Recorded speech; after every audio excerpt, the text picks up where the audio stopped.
Canada, we find that they're charging us over 200% for dairy products. You know about that. And when I left, we had that well taken care of, but under Biden, they just kept raising it. Very difficult to deal with.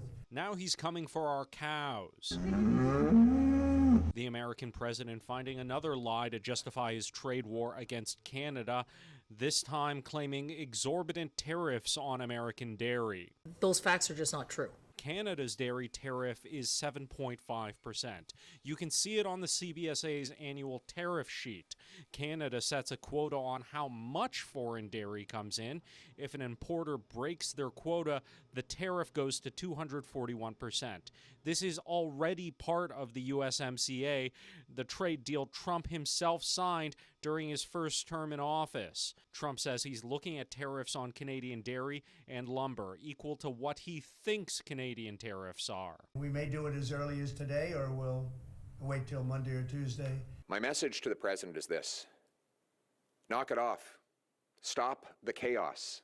You are hurting your workers, your consumers, and most immediately, destroying trillions of dollars of wealth on your own stock market.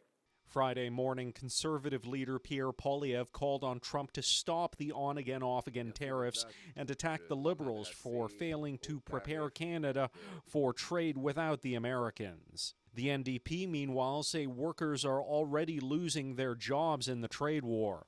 Jagmeet Singh repeating that the NDP is willing to hold off on an election, but only to pass an expansion to EI benefits. We don't want to see blank checks going to companies.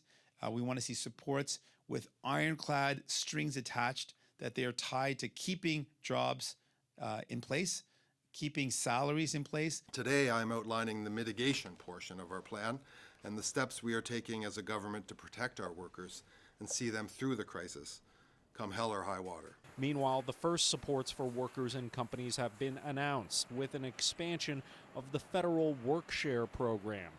If a company cuts hours due to the trade war, the federal government will cover the rest of a worker's paycheck using EI funds to make them whole.